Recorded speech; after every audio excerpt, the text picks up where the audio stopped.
여러분 안녕하십니까? 뉴스라이브 문을 엽니다. 서울 중심부에만 노후 경유차가 안 다닌다고 전체 공기질이 개선될까요? 마치 수영장 한가운데에 출입을 금지한다고 해서 전체 수질이 좋아지지 않는 원리와 비슷하겠죠. 최근 열린 공청회에서도 이와 비슷한 의견들이 제시됐습니다. 미세먼지를 막기 위한 서울시의 고민이 묻어나오고 있는데 미세먼지 문제야말로 이 지역을 벗어난 협치와 공동 대응이 필요하겠죠. 오늘 이와 관련된 소식 준비했습니다. 5월 30일 뉴스라이브 지금부터 시작합니다.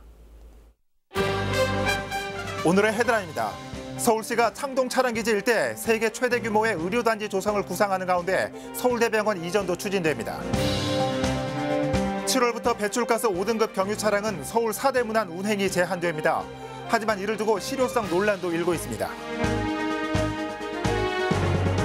보조금이 끊긴 후 폐업이 잇따르는 소셜 벤처기업을 돕기 위한 전문 상담실이 성동구에 문을 열었습니다. 서대문구 주민과 공무원으로 구성된 민관협치회의에 공동의장을 한 명 더 늘리는 방안이 추진됩니다. 구의장을 포함시키는 안입니다.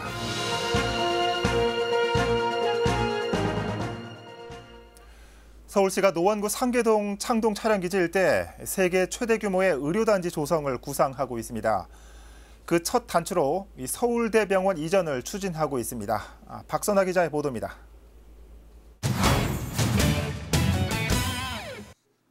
서울시가 종로구 연건동에 위치한 서울대병원 이전을 계획하고 있습니다. 장소는 노원구 상계동 창동 차량기지 자리입니다. 박원순 서울시장은 최근 서울대 측에 이 같은 생각을 전했고 대학 측도 전향적 태도를 취하고 있는 것으로 확인됐습니다. 창동 차량기지 개발 사업 주민설명회에 참석한 오승록 노원구청장은 다음 달 중 이와 관련한 TF팀이 꾸려질 것이라고 설명했습니다. 서울대병원 본사 유치. 그냥 서울대병원이 아니고 박원순 시장하고 얘기를 했는데 세계 최대의 종합병원입니다. 분당 판교에서 답을 찾고 있습니다. 판교는 서울대병원 유치 이후 의료개발단지로 큰 성장을 거둔 곳입니다. 한국의 실리콘밸리로 불리는 판교에서 영감을 얻어 창동 차량기지 일대를 제약과 병원, 바이오 산업이 어우러진 세계 최대 규모의 의료단지로 만들겠다는 것입니다. 공적인 R&D 센터와 그다음에 판교로 이어지는 바이오 벨트를 형성했기 때문에 지금 가장 좋은 클러스터인데 이 모델이 지금 그 창동 상계 쪽에서 그리고 있는 모델과 아주 유사한 모델을 가지고 있습니다. 문제는 재원 마련. 하지만 창동 차량기지 사업은 이미 국책 사업으로 지정됐고 서울시 주요 정책 중 하나인 강남북 균형발전과도 궤를 같이 하고 있어 예산 지원에 어려움은 없을 것이란 전망입니다.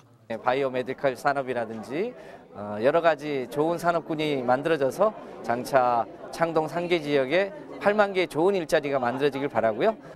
한편 이날 토론 회장은 사업 설명을 듣기 위해 찾은 주민들로 발 디딜 틈조차 없었습니다.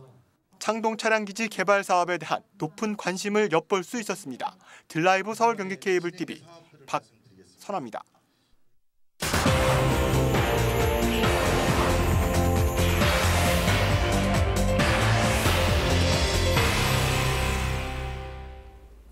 서울시가 미세먼지 그물망 대책의 하나로 사대문안의 배출가스 5등급 차량 운행을 제한하는 계획을 발표한 바 있습니다.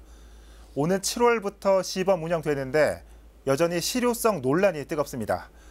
먼저 서울시의 미세먼지 대책 어떤 내용인지 정리했습니다. 조아연 기자입니다.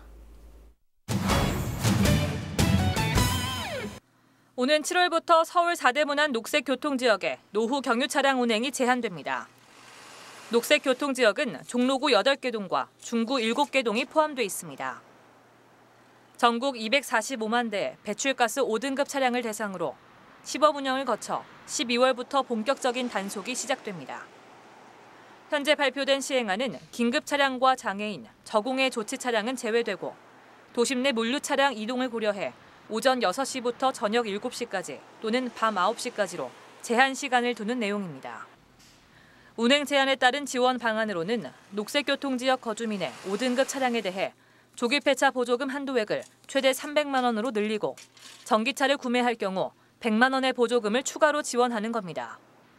서울시는 녹색교통지역 경계도로에 영상 촬영 장치 48개를 설치하고 번호판을 자동으로 인식해 5등급 차량을 단속한다는 계획입니다. 딜라이브 서울 경기 케이블 TV 조아연입니다. 하지만 이런 정책이 과연 미세먼지를 줄이는 데 실효성이 있을까 하는 우려도 높습니다. 전문가와 시민들의 의견을 듣는 자리가 마련됐습니다. 어떤 얘기가 나왔을까요? 계속해서 조아연 기자가 보도합니다. 서울시의 4대 문안 운행 제한 시행을 앞두고 정책의 효과와 시행 방안에 대한 여러 논란이 있는 가운데 지난 28일 서울시청에서 공청회가 열렸습니다. 정부 관계자를 비롯해 교통, 물류 분야 전문가와 화물연대 관계자 등이 참석해 토론이 진행됐습니다. 토론에서는 운행 제한 정책의 실효성과 노후 화물차 지원 방안에 대한 문제가 중점적으로 논의됐습니다. 서울시는 공해 차량 운행 제한 시 4대 문안에서 15.6%, 서울 전역에서는 3.7% 미세먼지가 감축될 것으로 예상했지만 이 분석 결과는 실질적인 대기질 개선 효과로 보기 어렵다는 의견이 제시됐습니다. 사실 정확하게는 대기질 개선 효과는 아니고요. 오염물질 배출량의 15% 정도가 감소될 거다. 이 효과 분석에 대한 전제는 모든 차량들이 준수했을 경우라는 가정을 갖고 있습니다. 그래서 만약에 준수율이 높지 않을 경우에는 이 효과는 상당히 낮아질 수밖에 없고요. 또 4대 문안이라는 특정 지역에서의 차량 운행 제한이 전체 공기질 개선에 얼마나 효과가 있을 것인지 의문이 제기됐습니다. 가락동 농수산물 시장이 전국 점유율 29%입니다. 그만큼 많은 물종량이 있어요. 그런데 이게 과연 종로하고 이쪽으로만 차 안 들어온다고 해결될까 이런 생각이 있고요. 미세먼지를 줄이는 것은 특정 지역의 차량을 운행 제한하는 데서 해결되지 않을 거라는 생각을 좀. 화물 차량 상당수가 개인 소유인 상황에서 친환경차 지원금 역시 실효성이 없다는 주장도 나왔습니다. 여기 제시해놓은 7,500cc 이상 3천만 원, 이거 아무 소용이 없습니다. 화물차 7,000cc 이상은 2억 2천 합니다. 거기에서 3천만 원 지원금 받아갖고 누가 바꿉니까? 바꿀 수가 없어요. 그래서 길게 봤을 때는 제가 당장 단속한다고 해결되지 않는다. 4대 문안 운행 제한 제도가 효과를 거두기 위해서는 생계형 물류 차량에 대한 실질적인 지원 방안과 함께 단속 유해 차량을 최소화해야 한다는 의견이 한 목소리로 나왔습니다. 이런 유해 차량은 가급적이면 최소화하는 게 좋겠다. 왜냐하면 유해 차량을 너무 이제 폭넓게 인정을 해줬을 때는 이게 효과가 나타나기 어렵습니다. 서울시는 논란이 되고 있는 25만 원의 과태료에 대해 10만 원으로 낮추는 개정안을 추진 중이라고 밝혔습니다. 과태료는 1일 25만 원입니다. 여전히 지금 너무 좀 높은 부분이 있어서 지금 국토부에 한 10만 원 정도로 좀 낮추는 걸 개정안을 좀 요구를 계속 하고 있는 상황이고요. 녹색교통지역 운행 제한의 효과적인 시행 계획에 대한 구체적 방안보다는 의문만 제기됐던 이번 공청회. 서울시가 실효성 있는 정책 추진을 위해 어떤 대책을 마련할지 주목되고 있습니다. 딜라이브 서울 경기 케이블 TV 조아연입니다.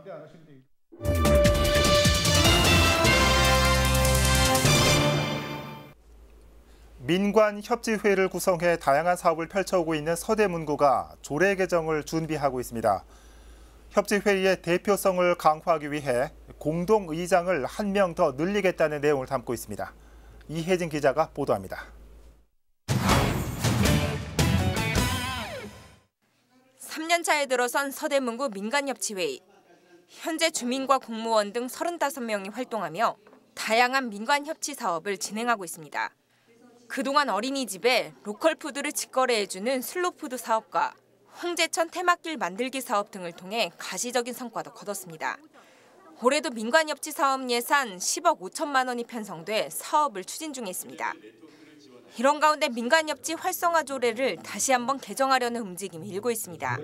서대문구의회 차승현 의원은 민간협치 회의 대표성을 확보하기 위해 현재 2명으로 구성된 공동의장을 3명으로 확대하는 방안을 내놓은 것. 또 협치회의 구성원을 50명까지 늘리자는 의견입니다. 기본적으로 의회가 주민의 대표 기관이기 때문에 이런 이제 공동의 주민 참여가 함께하는 행정에도 의회도 당연히 역할을 해야 될 것이고, 특히나 아직도 협치가 활성화된다고 하지만 행정에서 칸막이가 여전히 존재하고 있고, 그런 부분을 의회가 나서서 함께한다면 일정 정도 해소할 수 있다고 생각을 합니다. 개정 조례안은 협치회의의 투명성 강화도 강조하고 있습니다. 예산을 집행하는 기구인 만큼 모든 회의 내용은 구청 홈페이지를 통해 공개하고 매년 보고서를 만들자는 것. 또 민간협치 활성화에 기여한 위원에 대한 포상 계획도 개정 조례안에 담겼습니다. 해당 조례안은 다음 달 열리는 서대문구의회 정례회에서 논의될 예정입니다. 기존에는 행정이 계획을 수립하고 그것을 시행하고 평가도 이제 행정 스스로 했던 것에 반해서 이번에 이제 주민이 참여를 하고 구정의 계획 수립부터 시행 평가까지 함께 하는 것으로. 한편 25개 자치구 중 19개 자치구가 민간협치 활성화 조례를 제정해 관련 사업을 진행하고 있습니다. 딜라이브 서울 경기 케이블 TV 이희진입니다. 소셜 벤처기업은 반짝이는 아이디어에 열정과 패기를 담은 젊은 사업가들이 주로 창업을 합니다. 하지만 이 보조금 지원이 중단되는 시기가 되면 자금난 등으로 인해 폐업하는 경우가 많습니다. 이를 두고 업계에서는 죽음의 골짜기라 부르는데 이 성동구가 이 같은 사태를 방지하기 위해 전문 상담실을 열었습니다. 조성엽 기자입니다. 편리성이 높은 점자판 개발을 주 업무로 하는 한 소셜벤처 기업입니다. 이 업체는 지난해 성동구에서 주관한 소셜벤처 기업 엑스포에서 대상을 수상할 정도의 저력을 지녔습니다. 하지만 처음 점자판을 개발할 때만 해도 자금난과 정보 부족으로 심한 고초를 겪었습니다. 저희가 속해 있는 이 보조기기나 아니면은 점자 교육이나 이런 쪽 분야에 대해서 아직 모르는 것도 많고 해서 그런 쪽에 대한 자문을 얻는 게 좀 필요할 때가 있어요. 소셜벤처 기업은 초기 자본금이 충분치 않은 탓에 정부 등의 보조금이 끊기는 1, 2년 뒤면 폐업 수순을 밟는 경우가 부지기수입니다. 업계에선 이 시기를 죽음의 골짜기라 부르는데 이때 투자나 융자를 받지 못하면 결국 회생하지 못한다는 말이 정설처럼 굳어져 있습니다. 성동구엔 현재 260여 개의 소셜벤처가 있지만 투자나 융자 부족으로 추가 개발을 못하거나 개발을 중지한 경우가 수십여 곳에 달합니다. 반면 소셜벤처 창업을 위해 성수동 등으로 입주를 희망하는 예비 창업가들도 많은 상황. 이에 성동구가 소셜벤처 기업의 창업과 기존 업체들의 투자 유치 등을 돕는 전문 상담실을 열었습니다. 교육이나 창업, 그리고 네트워크, 엑셀레이팅까지 한 번에 한 곳에서 진행할 수 있게 그런 전문 무료 상담 서비스를 제공하려고. 이름하여 소셜벤처 창업 상담실. 이곳에선 정부 보조금 신청 방법과 은행 등의 융자 상품을 소개받을 수 있고 대기업의 투자 유도에 대해 컨설팅합니다. 또 창업 초기 가장 난제로 꼽히는 팀 구성과 인력 배치 등의 노하우도 얻을 수 있습니다. 단계마다 이제 이용할 수 있는 그런 자금들이 있을 것 같아요. 그럼 그런 것들에 대한 좀 종합적인 안내와 그리고 세부적인 그런 자금들을 이용할 때 어떤 프로세스와 어떤 점들을 이제 좀 고려를 하셔야 될지 그런 안내가 같이 좀 들어가게 될 것 같습니다. 소셜벤처 상담실은 6월 3일부터 운영합니다. 상담은 전화 또는 온라인, 직접 방문을 통해 가능합니다. 딜라이브 서울 경기 케이블 TV 조성엽입니다. 국내 승강기 설치 대수는 지난해 12월 말 기준으로 68만 대를 넘어섰습니다. 초고층 건물이 늘면서 승강기 대수 역시 빠르게 늘고 있고 이에 따른 안전사고도 비례하고 있습니다. 전문가들은 이 승강기 고장 시 무리한 탈출은 오히려 2차 사고로 이어질 수 있다는 입장입니다. 이재용 기자입니다. 승강기 고장으로 119 구조대가 출동한 건수입니다. 지난해에만 27,584건으로 3년 전 대비 34.7% 증가했습니다. 민관이 함께 승강기 사고 대응 합동 훈련에 나선 이유입니다. 전문가는 엘리베이터에 갇히더라도 추락이나 질식 위험은 없다고 설명했습니다. 다만 승강장 문을 직접 열고 갇힌 승객을 구조하는 행위는 2차 사고로 이어질 수 있기 때문에 전문 구출 교육을 받은 인력이 아니면 하지 말아야 한다고 강조했습니다. 문을 여는 순간 그 앞에가 허공일 수도 있고 또 문을 열고 탈출을 시도하다가 또 사고 난 사례들이 몇 번 있습니다. 119에서 구출이 올 때까지 좀 차분히 기다리시면 되고요. 승객이 탑승한 승강기가 정전으로 운행을 멈춘 상황을 가정한 사고 대응 훈련도 진행됐습니다. 탑승자가 비상통화 버튼을 눌러 도움을 요청하자 방제실 직원이 승강기 고유번호 7자리와 사고 상황을 파악하고 119 구조대와 엘리베이터 유지 관리업체에 상황을 전달합니다. 출동한 구조대는 부상자를 인근 병원으로 이송하고 유지 관리업체는 승강기를 점검합니다. 승강기 사고 발생에 따른 일련의 절차입니다. 사고 대응 훈련도 중요하지만 사고 예방이 더 중요합니다. 2년마다 실시하는 내용을 더 내실화시켜서 발전시켜 나가고 관리 주체도 많이 늘리고 참가할 수 있도록 하겠습니다. 이날 전문가는 승강기의 노후된 부품을 제때 교체하고 점검을 일상화하는 노력이 필요하다고 당부했습니다.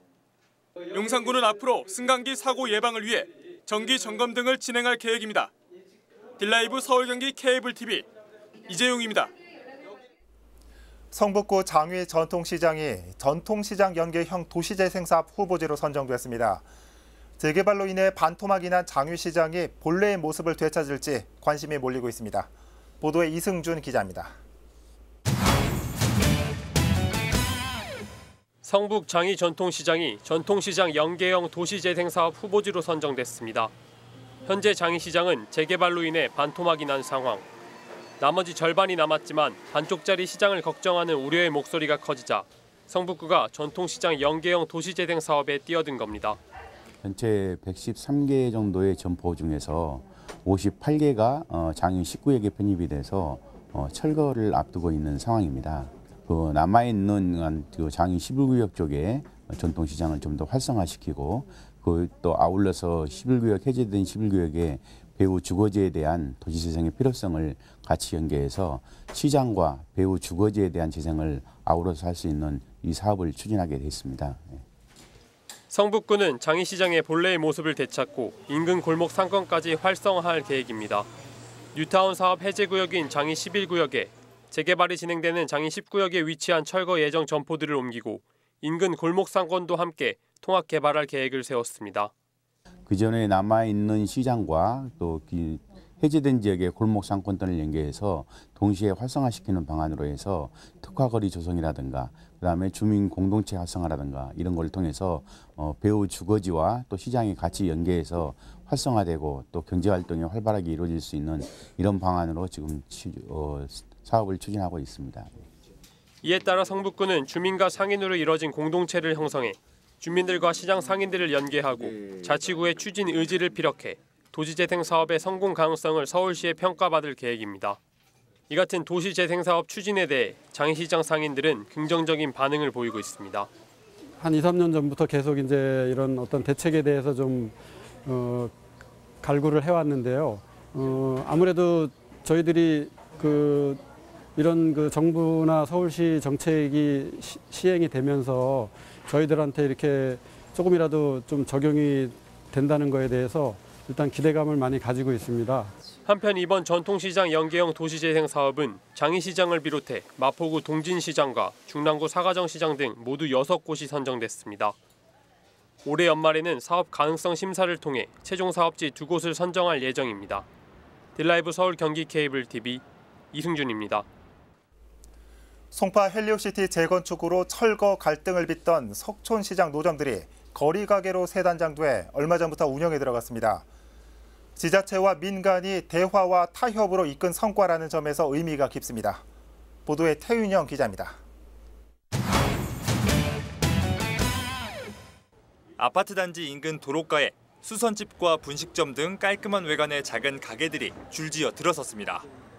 송파 헬리오시티 재건축이 막빠지던 지난 2017년 말 재건축 단지와 인접한 석촌시장 노점 140여 개가 일제히 철거되고 거리가게로 정비된 겁니다. 거리가게로 새롭게 문을 연 철거 노점들은 인근 근린공원 주변 200m 구간을 따라 조성됐습니다.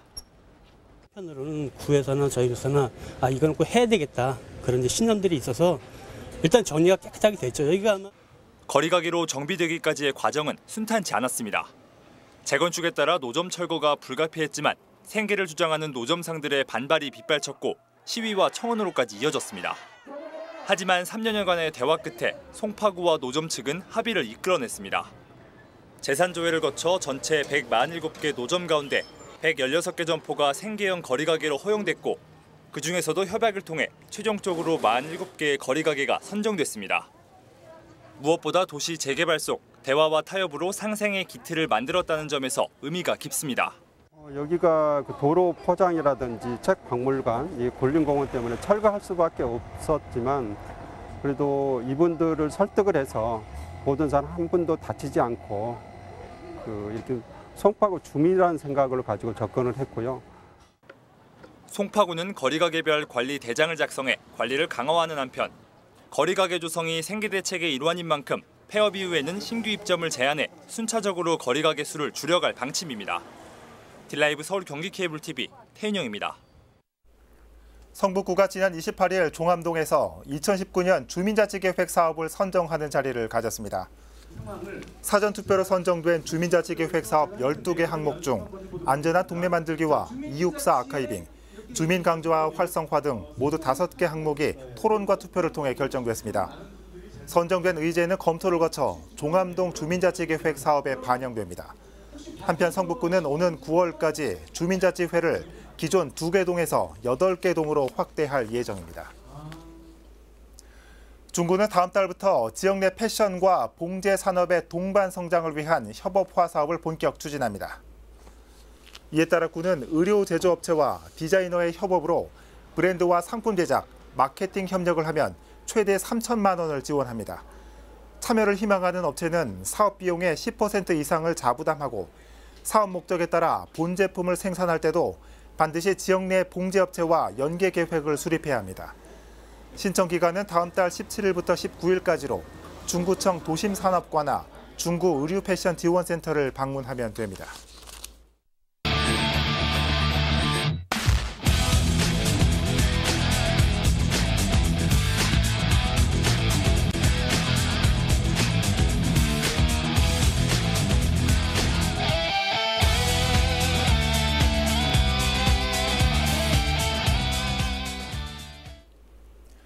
오늘부터 낮 기온이 올라갑니다.